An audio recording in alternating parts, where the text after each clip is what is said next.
Hi everyone, my name is Bree Freeman. I'm currently an intern at USU CAPS, and today I'll be presenting on the task avoidance in the ADHD workshop module. Okay, so first it could be helpful to differentiate between the difference of task avoidance and procrastination. So task avoidance is to keep away from or to prevent something from happening, while procrastinate is to defer action or to delay. So the intention with procrastination is you're hoping to get to that task at some point. However, with avoidance, there's less of that intent to get to the task at some point, and instead more of avoiding the emotions that kind of come up with that specific task. So task avoidance is usually particular to a single specific task, and it typically involves a lot more resistance than procrastination. And there's this really great quote that I love that says, procrastination is not a time management issue, it's a motion-focused coping strategy. Because as we'll talk later, procrastination and task avoidance is highly related to our emotions and avoiding those negative emotions that come up with it, as opposed to it being laziness or some of those other negative terms that you often hear with that. So we'll dive into that a bit deeper. So there's this cycle that we go through with task avoidance. So usually the specific task comes up and produces a lot of shame, a lot of anxiety, or any type of negative emotion, right? So that's a very intense emotion that we experience. So we naturally will shut down as a result of feeling that emotion because it's so uncomfortable. And we often don't want to feel that emotion again. We're like, yeah, that didn't feel that great. I didn't really like that. So I'm going to kind of avoid that again from experiencing that emotion again. So that's the cycle that we often go through when it comes to task avoidance, is we want to avoid feeling that shame. So oftentimes we avoid even starting or any reminders of that task. So you can see how you get really sucked into that cycle, and it can extend for a period of time. So why does a task get avoided, specifically with people with ADHD? There are four main factors that come into play here. So first is executive dysfunction. Individuals with ADHD often experience something called executive dysfunction, where we struggle with managing our time, achieving our goals, procrastinating or delaying starting tasks, or analyzing specific tasks. We struggle a bit more with that. The other reason can be there's just a general dislike of the task. So since we don't enjoy or like that task, it's harder to even begin to start it. So it's harder to identify the first steps and just get going on that. Also, feeling overwhelmed, it ties back to that emotion piece. So feeling uncertain about how to go about that task. Maybe there's too many choices available, so it's harder to make a decision. There's multiple steps maybe involved, or there's an unclear perspective of prioritizing the steps. All of these can lead to us feeling very overwhelmed. And when we feel overwhelmed, we get sucked back into that cycle of task avoidance, where it's uncomfortable, we don't enjoy that feeling, so therefore we avoid the task at hand, which maybe is helpful in the short term, but in the long term, it can lead to some more difficulties. And the other reason is emotional blocks. So emotions, as we mentioned before, shame, guilt, and anxiety can cause that emotional distress that increase our avoidance. Another factor to consider is that there's motivation differences in people with ADHD versus people without ADHD. And our system and our world is set up to those motivating factors for people without ADHD. Individuals without ADHD are motivated by importance, rewards, and consequences. And as you see, that's set up in our school systems, our work systems. With school, we get grades, we get consequences if we're not able to get a certain grade, and there's emphasis and importance on getting a degree. So you can see how that system is highly set up for individuals without ADHD. The motivators for people with ADHD looks a lot different, and we can remember this by the term ICNU. So interest, challenge, novelty, urgency, as well as passion. Those are the things that motivate individuals with ADHD to complete a task, as opposed to the ones that are motivators for individuals without ADHD. So how can we increase our motivation, keeping those different terms in line, right? So first is adding interest. So we can add interest to our everyday tasks. So individuals with ADHD run on a high interest nervous system. So what that means is we're very motivated by those things that interest our brain, because that gets dopamine going. And once we get our dopamine going, we get really invested in a task. So a way that we can help incorporate this into our everyday task, or the tasks that we need to do, is to involve our interests. So one way you can identify your interest is by just carrying around a notebook and taking notes of when you feel like that you're in the zone, when you feel that you're very focused, and take note of what was going on at that time. And if you notice any patterns, maybe that's a sign to you that that's something that you're interested in. Some examples are like listening to music, podcasts, or audiobooks while you're doing a task that doesn't involve a lot of mental work, like cleaning, like organizing, going for a walk, exercising, things like that. So that's one way you can add interest. You can use interesting study templates, something that is colorful or new or just has a cool pattern to it. You can add interest that way and bring that to your class or bring that to your study stations. You can also use colorful stationery, use colorful pens, use gel pens, spreadsheets, new systems.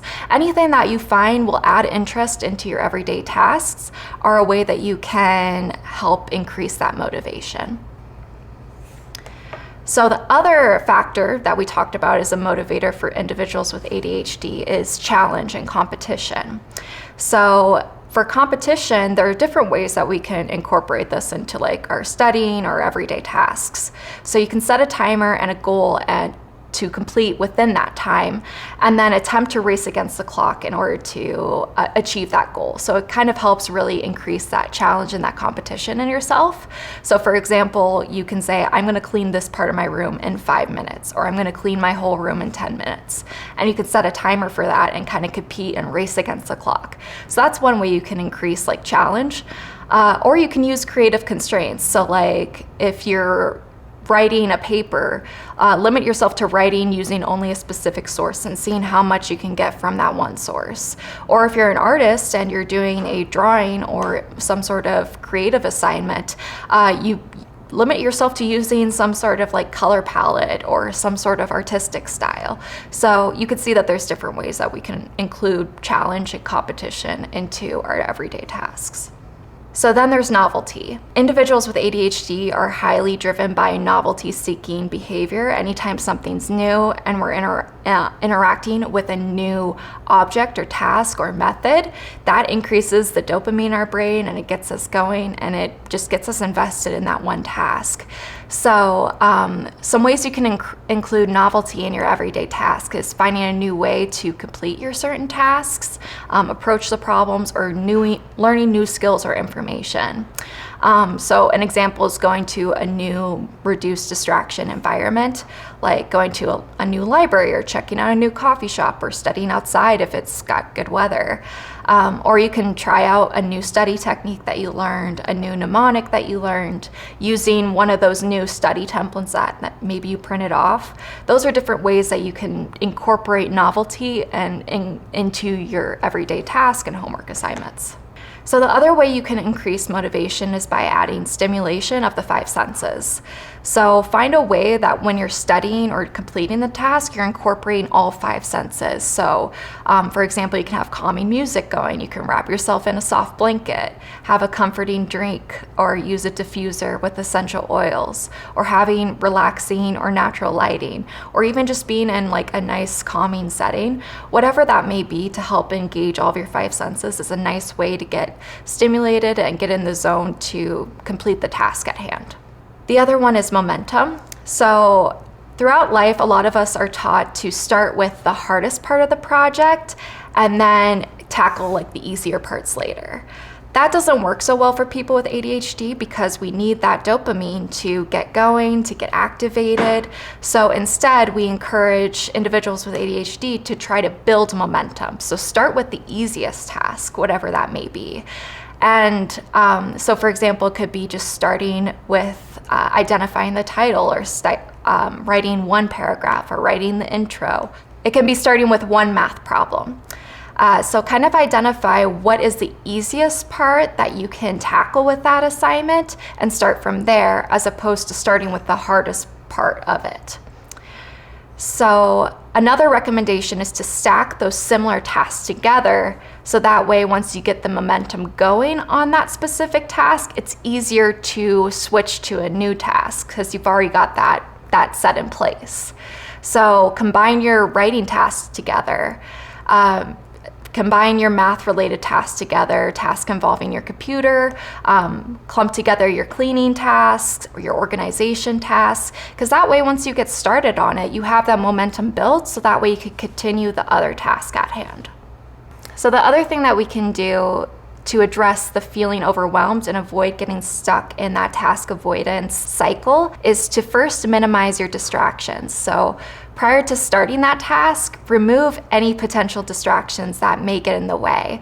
So shut the door of your room, turn off your cell phone, log out of any social media accounts. There's even apps that can block you from accessing those social media accounts during a specific time.